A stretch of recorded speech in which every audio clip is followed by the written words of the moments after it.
Okay, let's go to this chat now. Student accommodation is once again in the spotlight with reports that some are facing threats of eviction due to unpaid accommodation. The situation has been made worse by the delays in payments from the National Student Financial Aid Scheme. NSFAS has promised to pay accommodation providers by the 4th of April, but the Private Student Association is expressing serious concerns about these ongoing delays. Adding another layer to this complex issue is NSFAS has also revealed that it has uncovered instances of alleged fraud, with some accommodation providers reportedly submitting names of students who are not even registered at tertiary institutions. We are now joined by the CEO of the Private Student Housing Association, Kagisho Mamabolo, to discuss the impact of these challenges and the way forward for both the students as well as the accommodation providers. A very good morning to you. Thank you so much for making time for us this morning. Earlier this year, we had a conversation, including with the curator. And now what has happened? Yeah, the administrator, sorry. Thank you for inviting us. We had the administrator's commitment that within 14 days, that 44 million which was owed to us would have been paid. It has been paid partially. Our members are still owed 27 million of the 44. So, and that is what is really frustrating most of our members now, because they had hoped that the new students that were taken in 2025 would allow them to have some sort of an income in order to run their operations.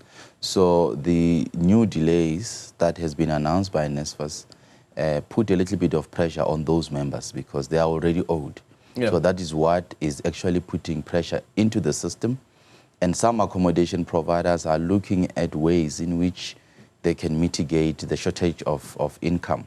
And some have communicated to us that some services will be reduced for students, such as transport, which is usually paid from the same amount. So accommodation providers are saying they are unable to pay for the transport fee, so which means students might have to find their ways from the residence to campus. Yeah, which doesn't make their lives any easier, considering that it's students here that we are speaking about.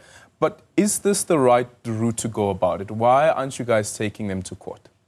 Look, let's first acknowledge that the management of NSFAS is a complex administration system. And we say this because we work with different student financing agencies in Africa, right? And we find that the South African model is the most complex one and requires not only a new board and a new CEO, but requires all the stakeholders in the sector and the proper IT system. So as the Private Student Housing Association, we welcome the new board. We looked at their profiles, where they come from, and we have confidence that they might turn the fortunes of NSFAS around. And we look at the CEO, Mr. Wasim. He has been very communicative since he joined office. He had made commitments that he will resolve the 14 million, that is 44 million that is owed to us within the month of April. He also further communicated, but in the coming week, he will come and engage with PSHA to find a much more solution. And we welcome that. And we think that that is the right step to the direction, because if you don't have a NSFAS that is very communicative, then you will end up having all the stakeholders frustrated. So the change of date, payment date, which I think in our understanding is around 4 days, we think that finally it gives us a surety that stakeholders will be paid within the new date. Finally, the 4th? Yes. Yeah. We believe that if that is the date they are putting us, it will have to come. There's no other negotiation after that. Okay. So considering that you say that there is a change in which the engagement that is taking place, at least there is a board now that is in place at NSFAS, then why don't you allow all of those processes to unfold before you take decisions, like, for instance, cutting transportation for students? Look, unfortunately, that depends on the service providers of transport. You know, if the people that are providing transport to us are unwilling to proceed providing this transport without payment, there's nothing we can do. That's how the impact is going to be on the student. And that's what we're trying to say to NSFAS, that a much more empathetic NSFAS help our students, because you will then have a situation where an entity is able to plan a payment schedule and stick to the payment schedule, knowing that if they don't pay on that time, the impact is directly on the students. And we believe that it's best that we communicate to NSFAS, we communicate to the students, and then while we are trying to find a lasting solution. Yeah. Where are the current pressure points? The current pressure point is the issue of municipal taxes and rates. You know, that takes 40% of that NSFAS rate. And we are engaging with the municipalities now. We have approached SALCA, and we had first few meetings to just find out how do we provide a long-term assistance for all accommodation providers in South Africa to ensure that in case NSFAS pays late or in case the rent does not increase for the next 3 years, you know that accommodation providers don't downgrade their services that affect students. They can be able to provide electricity. We have another problem here, which is safety. You know, we are expected to provide 24-hour security for students, biometrics as our building, and ensure that students are secured. And that on its own requires a personnel that must be on the premises day to day. So if payment doesn't come and there's no assurance of that payment, we have to reduce the staff that patrols the building. We have to reduce some of the IT services that we pay for in order to secure students. So it's a whole more complex than just asking for a few days of delay. That has got a full ripple impact on all the students that are residing in our residences through the whole systems that they receive from us. What has been the explanation from NSFAS? And we did approach them and ask them to join in for the conversation. They acknowledged the invitation, but didn't accept the invitation though. But what seems to be the bottleneck at NSFAS? What explanation are they giving you why the money isn't paid on time? Look, I spoke to the CEO yesterday, you know, Mr. Wasim, and his commitment was that he just arrived at NSFAS. It's hardly a month there. And he found payment schedules already in place, right? But as an accounting authority, he has an obligation to ensure that things don't just proceed as they were before he arrived.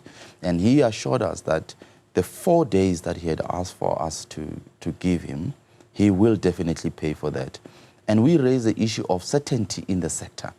You know, if we want to build more beds and we want to ensure these beds are adequate and are sufficient for the sector, we require certainty that shows that there is enough proper cash flow that can be predicted. And we also want to have a policy that allows us to bring in more money into the sector. He promised that from now on, as soon as he pays, we will receive a payment schedule that allows us to plan, and then we can more discuss much deeper issues. One of the issues we want to discuss with him is the issue of the lease agreement that NSFAS is forcing us to implement. And we believe that implementing that lease agreement, which is not viable, is going to cripple our businesses. If I give an example here, we have universities that received money from NSFAS for the first 2 months.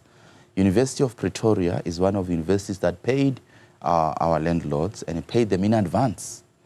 And we want to commend that university and say, okay, may other universities follow that route.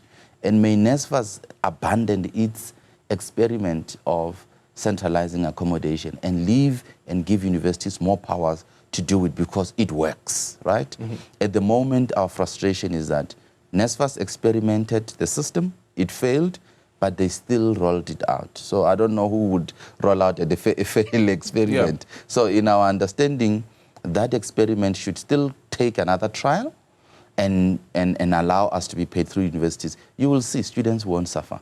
Yep. Students will receive the services they are supposed to receive. Let's quickly ask you, Kagisho, in conclusion. The National Student Financial Aid Scheme had said that they found that some accommodation providers are actually defrauding the system. They are so-called ghost students that they are claiming on behalf of. Do you have any members who are amongst those? No, actually our members, you know, Aldrin, I can vouch for our members with my eyes closed because our members provide the highest standard of student accommodation you can ever find in South Africa.